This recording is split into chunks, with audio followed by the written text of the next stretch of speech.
چونکہ حضرت امام حسین رضی اللہ تعالیٰ عنہ کی شہادت کی خبر حضرت امام حسین کے پیدا ہوتے ہی خاندان نبوت میں عام تھی۔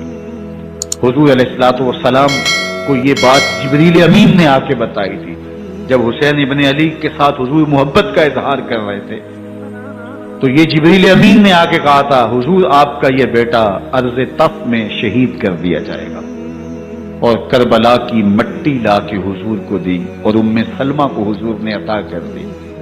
حضرت ام سلمہ کہتی ہیں کہ ایک دن میں سوئی تو خواب دیکھا کہ حضور کے مبارک بال بکھرے ہوئے ہیں اور سخت پریشان ہیں، تو میں نے کہا کہ حضور آپ کی یہ کیا حالت ہے؟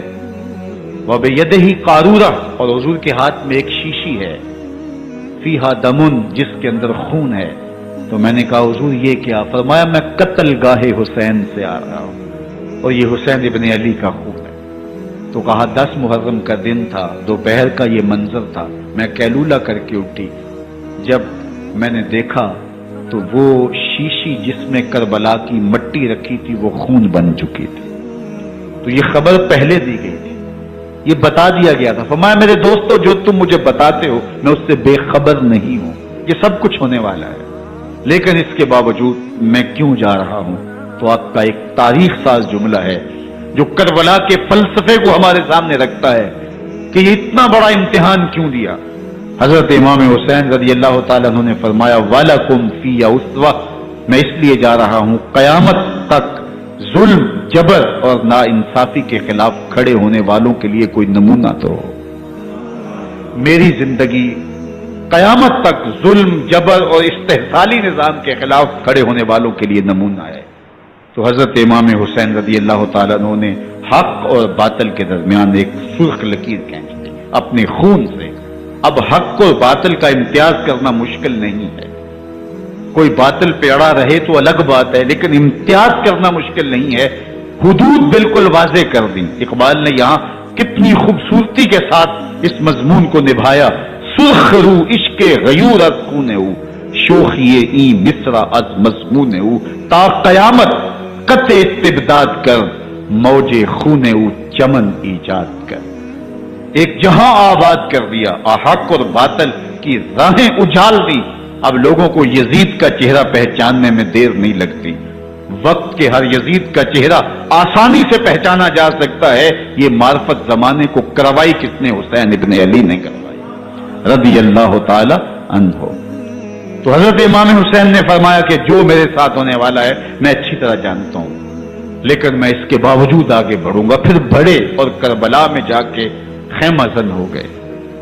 7 محرم کو پانی بند کر دیا گیا، پانی بند ہوا تو کھانا بھی میسر نہیں تھا، لیکن ذکر پانی کا ہوتا ہے اس لیے کہ کھانے کے بغیر انسان کئی دن کاٹ لیتا ہے، لیکن پانی کے بغیر گزر نہیں ہوتی۔ تو فرات کی نہر سامنے اپنی موجوں کے ساتھ چمک رہی ہے، لیکن ایک قطرہ آب بھی آل رسول کو نہیں دیا جا رہا۔ کائنات کے اندر ایسے انوکھے امتحان بھی ہوتے ہیں، وارث ہوں ساقیے کوثر کے، مالک ہوں حوض کوثر کے، اور بیٹے ہوں ساقیے کوثر کے، اور آج ایک بوند پانی کی بھی میسر نہ ہو۔ صبر کا امتحان ہے، عزیمت کا امتحان ہے۔ حضرت امام حسین رضی اللہ تعالیٰ عنہ خیمہ زن ہو گئے، 3 دن تک پانی بند رہتا ہے۔ 9 محرم کو رات کی تنہائی میں حملہ آور ہونا چاہتے ہیں، لیکن آپ نے کہا کہ ہمیں اللہ کے حضور عبادت اور ذکر کے لیے وقت دیا جائے۔ ساری رات ذکر میں گزرتی ہے، عبادات میں گزرتی ہے۔ رات کے اندھیرے میں آپ چراغ بجھا دیتے ہیں۔ آوانو انصار کو کہتے ہیں کہ ان کی دشمنی میرے ساتھ ہے، انہیں میرا خون چاہیے۔ اگر تم رات کی تاریکی میں نکل جاؤ تو میں تم سے کوئی مواخذہ نہیں کروں گا، اور یہ بھی تمہارا پیچھا نہیں کریں گے، اس لیے کہ ان کا مطلوب تم نہیں ہو، ان کا مطلوب میں ہوں۔ جب چراغ جلایا تو کوئی بھی نہیں گیا۔ مسلم بن نوسجہ کھڑے ہو کے کہتے ہیں حضرت اگر ہمارے بدن کو 70 بار کاٹا جائے اور جلایا جائے اور ہواؤں میں اڑا دیا جائے پھر بھی آپ کا ساتھ نہیں چھوڑیں گے۔ 70 سال کے بوڑھے ہیں حبیب بن مظاہر، کہتے ہیں حضرت آپ کو چھوڑ کے جائیں کہاں، آپ کو چھوڑ کے جائیں کہاں؟ کوئی ساتھ چھوڑنے کے لیے تیار نہیں ہے۔ پیاس ہے، سخت گرمی ہے، کربلا کا ماحول ہے، 72 افراد اور خاندان کی خواتین میدان کربلا میں خیمہ زد ہیں۔ دوسری طرف لشکر اعداء اشقیا 22,000 کی تعداد میں مقابلے میں، ایک روایت 30,000 کی ہے۔ ان صرف 72 پیاسے لوگوں کے لیے اتنے لوگوں کو جمع کرنے کا مقصد خوف زدہ کرنا تھا۔ شرط ایک یا یزید کی بیعت کر لیں، محاصرے توڑ دیں گے، پانی دستیاب ہوگا، اعزاز و اکرام سے نوازا جائے گا، خزانوں کے منہ کھول دیے جائیں گے۔ لیکن حسین ابن علی کہتے تھے سب کچھ لٹ جائے گا، باطل کے ہاتھ پہ ہاتھ نہیں رکھو۔ اللہ اکبر۔ اب صبح طلوع ہوتی ہے، عاشور کا دن چڑھتا ہے، سورج اپنی پوری تمازت کے ساتھ گرمی برسا رہا ہے۔ آج خاندان نبوت کا امتحان زمانے نے دیکھنا ہے۔ رسول اللہ کا لعاب چوسنے والا اس کے صبر کا آج امتحان ہے۔ حضور کے کندھوں پہ کھیلنے والے حسین کا آج امتحان ہے۔ اللہ اکبر۔ حسین ابن علی تمام حجت کرتے ہیں، میں نے تمہارا کچھ نہیں بگاڑا، میں نے کسی کا خون نہیں کیا، میں نے کوئی زیادتی نہیں کی، تم کیوں میرے قتل کے در پہ ہو؟ تم جانتے نہیں میں کون ہوں؟ میں تمہارے نبی کا نواسا ہوں، رسول اللہ صلی اللہ علیہ وآلہ وسلم کے کندھوں پہ کھیلتا رہا ہوں، حضور کا لعاب چوستا رہا ہوں، اور میں بوسا گاہے رسول صلی اللہ علیہ وآلہ وسلم ہوں۔ لیکن ان اشقیاء کے دل پر کوئی چیز اثر انداز نہیں ہوتی۔ ایک ہور ہے، اللہ اس کے دل میں نرمی ڈالتا ہے۔ پہلے تو امام حسین کو گھیر کے لے کر کے آتا ہے، لیکن بعد میں وہ قافلہ یزید سے قافلہ حسین کی طرف آ جاتا ہے۔ امام حسین فرماتے تو دنیا میں بھی ہو رہے، آخرت میں بھی ہو رہے، آزادی مل جاتی ہے۔ باقی 22,000 کا لشکر جرار امام حسین کے قتل کے طرف آئے ہیں۔ پھر تاریخ نے خاندان نبوت کا وہ انوکھا امتحان دیکھا۔ حضرت امام حسین کے بچے بالخصوص خواتین پیاس کی شدت میں حلق خشک ہے۔ حضرت سکینہ تڑپ کے اپنے باپ سے کہتی ہیں کہ مجھے 6 ماہ کے لیے اصغر کی پیاس نہیں دیکھی جا رہی۔ بچے کو ہاتھوں پہ اٹھاتے ہیں اور نہر فرات کے کنارے پہنچ کے فرماتے ہیں اشقیاء سے مخاطب ہو کے تمہارا معاملہ میرے ساتھ ہے، اس 6 ماہ کے بچے نے تمہارا کچھ نہیں بگاڑا، اور چلو بھر کے اس کا حلق سیراب کرنا چاہتے ہیں۔ ایک دوشا تیر آتا ہے جو حضرت علی اصغر کے گلے کو چیر دیتا ہے۔ راوی لکھتے ہیں کہ وہ عام تیر نہیں تھا، جانوروں کو شکار کرنے کے لیے جو بڑے تیر ہوتے ہیں وہ دوشا تیر تھا۔ وہ گردن کو کاٹ دیتا ہے، خون بہنے لگتا ہے، گردن لٹک جاتی ہے۔ حضرت امام حسین وہ بہتا ہوا خون اپنے چلو میں لیتے اور آسمان کی طرف اچھال کے کہتے ہیں مالک حسین کی یہ قربانی بھی قبول۔ یہ تماشا لبے بام نہیں ہے، بچہ بیمار ہو ڈاکٹر جواب دے دیں، ماں باپ کے ہاتھ پھول جاتے ہیں، زندگی کی سانسیں ابھی چل رہی ہوتی ہیں، لیکن ڈاکٹر کہے کہ یہ میرے بس کا روگ نہیں ہے، کہیں اور لے جاؤ، تو زندگی کا لپ و نشر غیر مرتب ہو جاتا ہے۔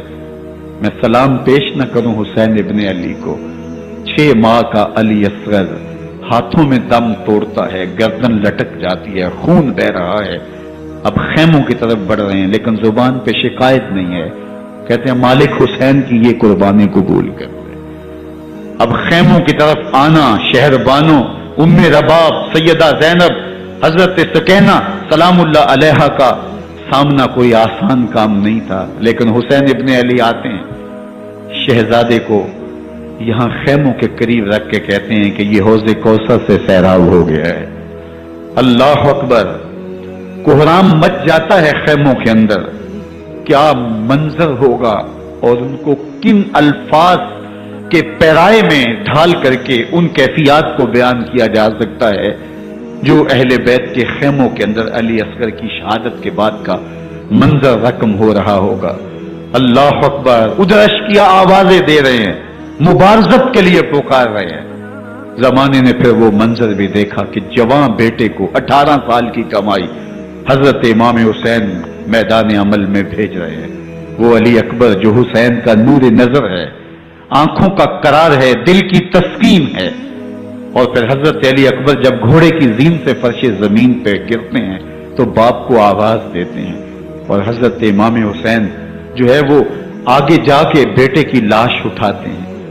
اللہ اکبر. 18 سال کے بیٹے کی لاش کو کندھوں پہ اٹھا کے خیموں تک لاتے ہیں اور ہاتھ پھیلا کے کہتے ہیں مالک حسین کی یہ قربانی بھی قبول.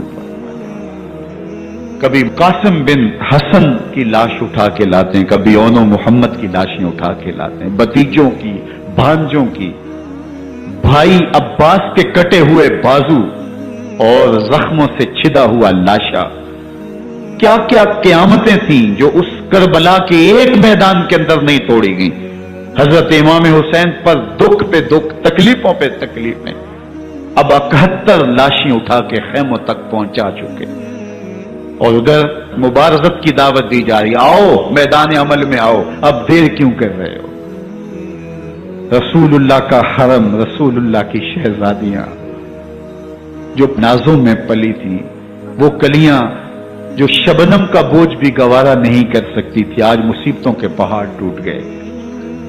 حضرت امام حسین کبھی شہربانوں کو, کبھی ام رباب کو دلاسا دیتے ہیں, کبھی حضرت زینب کو کہتے ہیں. حضرت زینب کربلا کے اس میدان کے اندر بڑے حوصلے کے ساتھ اپنے بھائی کے ساتھ کھڑی رہی, اپنے 2 بیٹے راہ خدا میں پیش کیے, ان کی لاشیں وصول کی, لیکن زینب جس جرأت کے ساتھ, جس پامردی کے ساتھ اس سارے منظر کو حوصلے کے ساتھ سہتی رہی, وہ یقیناً حوصلہ سیدہ زینب سلام اللہ علیہا کا ہی ہے. لیکن یہ وہ منظر تھا کہ زینب کا دل بھی ڈول گیا جب حسین ابن علی گھوڑے پہ بیٹھنے لگے اور ان کو گھوڑے میں بٹھانے والا کوئی نہیں تھا, اور جو بھی سوار جاتا پھر واپس اس کی لاش ہی آتی اور حسین ابن علی لے کے آتے. آج حسین ابن علی جا رہے ہیں, زندگی کا سارا سرمایہ لٹ رہا ہے. حضرت زینب سلام اللہ علیہا سنبھل نہیں رہی. حضرت امام رضی اللہ تعالیٰ عنہ اٹھے اور آپ نے حضرت زینب کو صبر کی تلقین کی اور کہا کہ صبر ہی بہترین ذریعہ ہے اور اللہ کی قربت کا ایک بہترین سبب ہے. اور ان کو صبر کی تلقین کرتے ہوئے فرمایا کہ میرے بعد تم نے اس ذمہ داری کو سنبھالنا ہے اور ان مخدرات اسلام کی, ان شہزادیوں کے پردے کی تم نے حفاظت کرنی ہے. اور پھر گھوڑے کی زین کس کے امام حسین لشکر اشقیاء کی طرف بڑھتے ہیں. اب خیموں سے سسکیوں کی آواز آ رہی ہے, ان کا سردار, ان کا تاجدار آج سب کو چھوڑ کے کربلا کے میدان کی طرف بڑھ رہا ہے. جرم کیا کیا, قصور کیا کیا, اس نے کیا زیادتی کی کہ آج نیزوں اور انیوں کے مقابلے میں 22,000 کا لشکر حضرت امام حسین پہ ٹوٹ پڑتا ہے. آپ پھر تمام حجت کرتے ہیں میں نے کسی کو قتل نہیں کیا, خون نہ حق نہیں بہایا, میرے خون کے درپے کیوں ہو, اپنی آخرت کیوں برباد کرتے ہو, تم جانتے نہیں میں کون ہوں, میں تمہارے نبی کا نواسا ہوں. لیکن ابن زیاد کہتا ہے مقابلے میں آؤ. پھر حضرت امام حسین رضی اللہ تعالیٰ عنہ مقابلے میں آتے ہیں اور جب گھوڑے کو ایڑ لگا کے دشمن اشقیاء پہ ٹوٹتے ہیں تو پھر ایسا منظر ہوتا ہے کہ وہ بھیڑ بکریوں کی طرح آگے بھاگتے ہیں. 71 زخم کلیجے پہ لیے شجاعت کا یہ پیکر جب میدان میں آتا ہے, آواز آتی, یہ کون ذی وقار ہے, بلا کا شاہ سوار ہے, لباس ہے پھٹا ہوا, غبار سے اٹا ہوا, تمام جسم نازنی چدا ہوا, کٹا ہوا, یہ نبی کا نور عین ہے, یہ بال یقین, یہ حسین ابن علی رضی اللہ تعالیٰ عنہ. پھر چاند بادلوں میں گھر جاتا ہے, شامی ہنڈے تیر برساتے ہیں, تلواروں سے آپ کے بدن پر ضربیں لگاتے ہیں اور نیزوں سے آپ کے بدن کو پرو دیتے ہیں. جب آپ کا پیراہن بعد میں اتارا گیا تو آپ کے پیراہن میں 122 سوراخ تیروں کے تھے, 33 زخم تلواروں کے اور 34 گھاؤ نیزوں کے تھے. جب گھوڑے کی زین سے فرش زمین پر آئے بدن چھلنی تھا, زخم سے خون بہ رہا تھا. 3 دن کا پیاسا حسین, اللہ اکبر, بدن زخموں سے چور, 71 لاشیں کلیجے پہ لیے, مخدرات اسلام کے پردے کا خیال دل میں الگ ہے. لیکن گھوڑے کی زین سے جب فرش زمین پہ امام حسین آتے ہیں, زبان پہ ہائے نہیں, نالا و شیون نہیں,